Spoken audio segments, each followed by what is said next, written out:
This is a look behind the scenes video for the track Don't Grow Up, It's a Trap by Me and the Robots, which was one of the last songs written for Wave 1.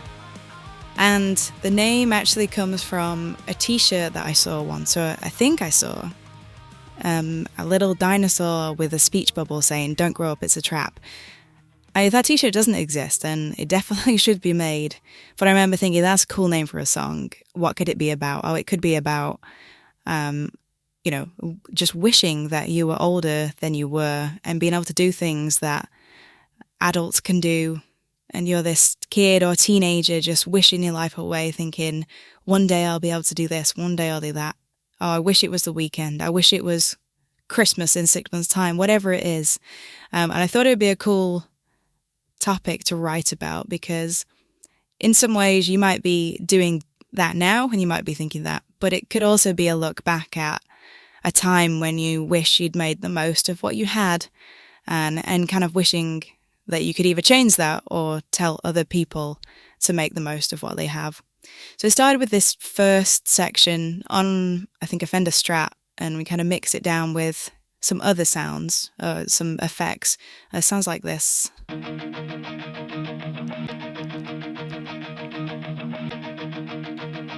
And it's just this pulsating feeling that is moving forward and feels like it's going to just keep going and there's nothing that you can do to stop it. So I thought that was really cool because it related to the theme of the song that I wanted to make. And then this was kind of merged on top. This is an analog 5 pad, I think.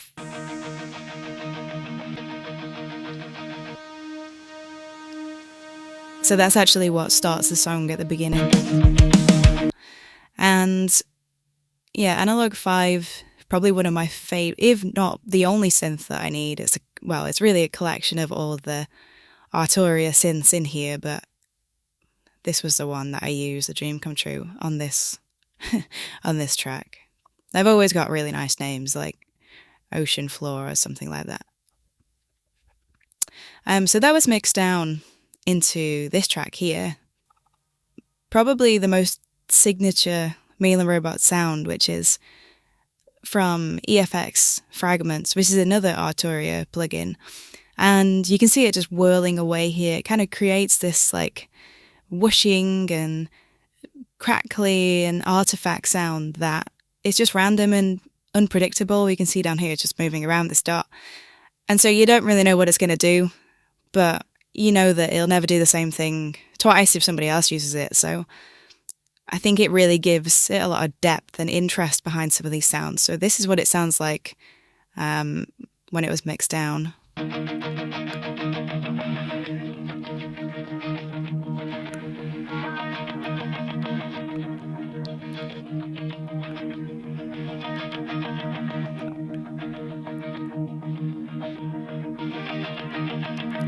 And you can just hear it like bobbing around and weaving around, and when you mix other stuff into it, you just get some really interesting effects. So that was the verse and the build-up, but I kept hearing this da-da-da-da-da-da, and that kind of came while that's looping over and over. I didn't really know what to do with that melody, but I just improvised some words that I had written down about, making the most of today and not rushing forward. That was just something that I felt it couldn't really have any chords behind it, because the moment that I put chords behind it, it kind of changed. So it just has this really like minimal, I think there's a bass and a drum kind of hit at the beginning here. There's two basses. One of them is a synth bass, which is used a bit more sparingly to thicken things up. And then you've got this pick bass, which is a bit more growly. And that comes in again here just very briefly, when the second part of the verse starts to come in. And then this guitar here, which is, I was going to show you which plugin used for guitar, but it's on the folder track here. Nolly was just a really great sounding amp sim. Personally, I feel like they're pretty close to the actual thing, or at least they make it fun because you don't have to annoy your neighbours.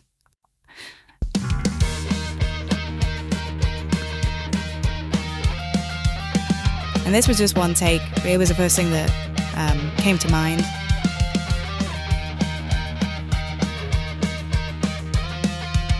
And that guitar is playing in the second part to make it interesting. So let's hear what it sounds like without.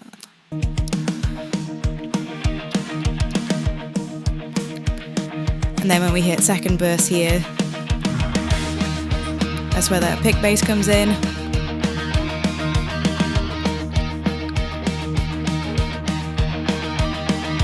And the that's happening between the vocals, just to, you know, here's the vocals, listen to that, and then here's the guitar, listen to that for something else.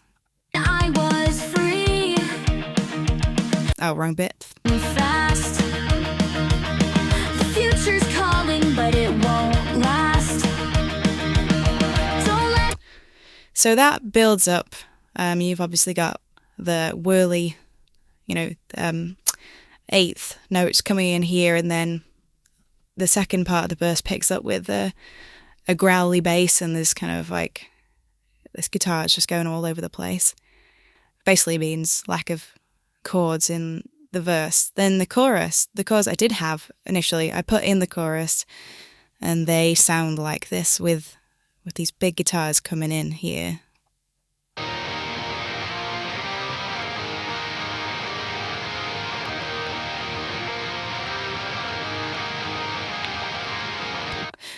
And you can see there the guitars, there's actually two tracks here. One of them is a Les Paul, which has got this like bassier, well, I won't say muddier sound, but like more of a low mid sound to them. And then classic Fender Strat high sound on this one.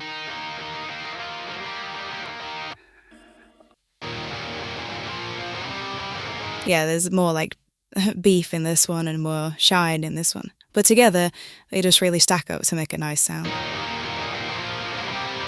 And then you add in the bass and the drums.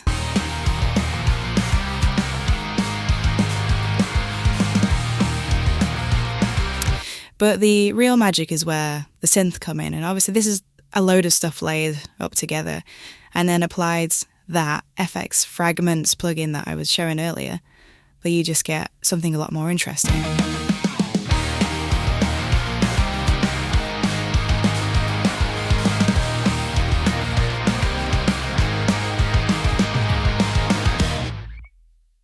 The vocals themselves, I tend to, after a non-comping is where you take the best, like the individual parts and of different layers and think you've got the best sound, is actually just bouncing them down onto another track, because I feel like you'll be there forever. You'll just keep redoing little bits of verses and choruses. But I found that just, you know, whenever you're doing a production and it starts to feel really hard work and it starts to feel boring and frustrating and you're not enjoying it anymore, it just means every other decision that you make is just, it's not going to be the right one either.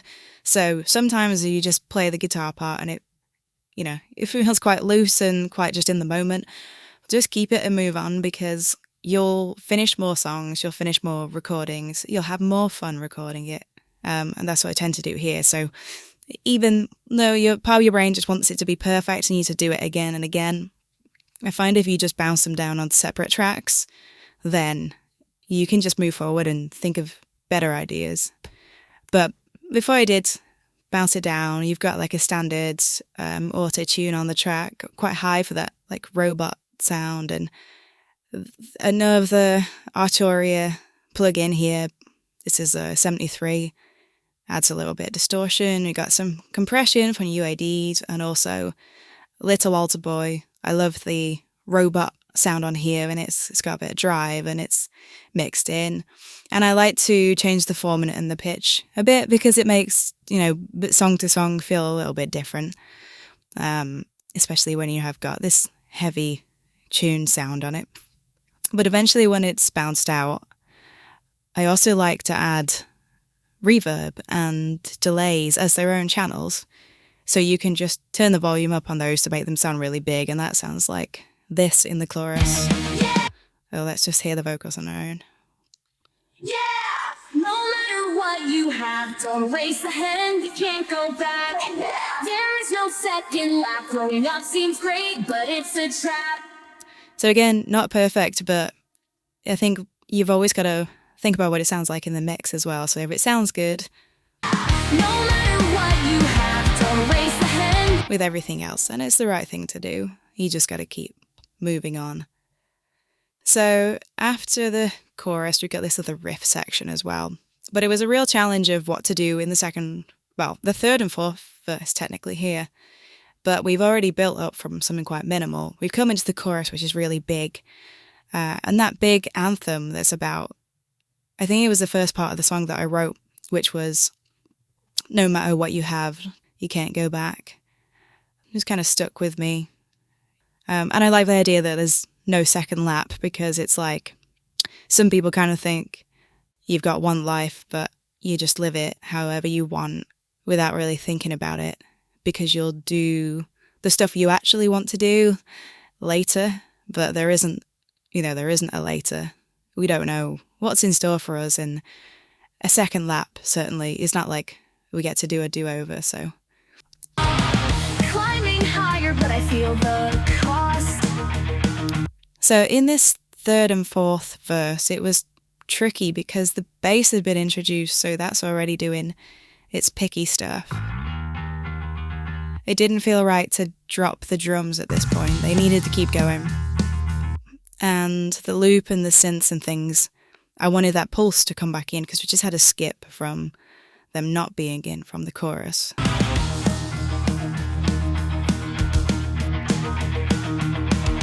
But it didn't feel like enough of an interesting thing to do. So I really like, actually it's my favourite part of the song, this bass change here. So you're on the root note and everything else is on the root note. And then the bass just decides to do this. So it's getting back to where it was, but an octave higher. It's actually going back to the root note, but the way it does that is it goes to the minor sixth, and then to the seventh, which is like the psycho chord, and then back to the eighth. So it makes you feel like you're moving back to somewhere. I think it's really cool. There's another bass bit which is interesting as well, which is this proper anthem part 2 bass part. When you hear it, you know what I mean.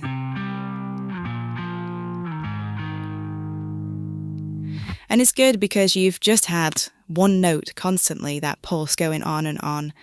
And I think if you stay on that note and then you go into the chorus, it's just the same note and then the same note for the chorus. So I wanted that change of going to these bass chords, which make a really nice transition. Don't let tomorrow steal today. Hold on tight, don't push it away. And then, if in doubt, if you don't know how to get back into a chorus, just have everybody shout, yeah, really loud. No matter what you have, don't raise the hand, you can't go back.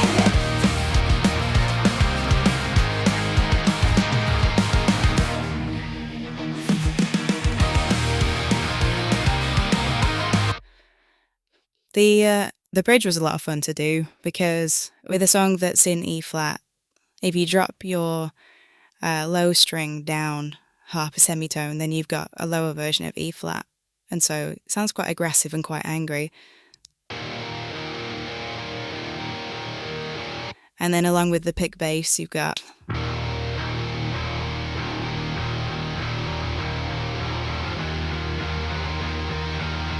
And then there are all these sounds from synths which are mixed down here.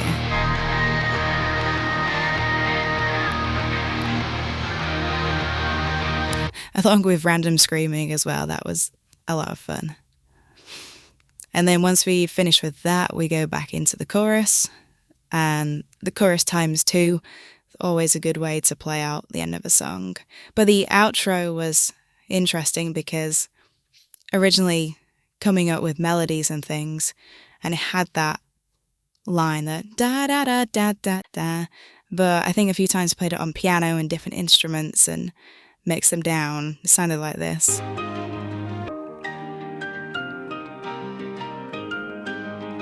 And it wasn't actually going to go in the song originally, but I didn't know how to end it, so we went here. It could have just ended a bit sooner up here, but I was like, no, we're going to get this bit in the song as well. It was only when I had this bass part which made it feel right, and then it goes like this.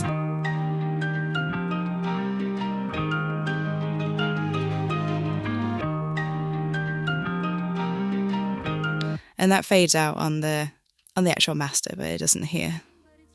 So that's the end of the walkthrough for Don't Grow Up, It's a Trap.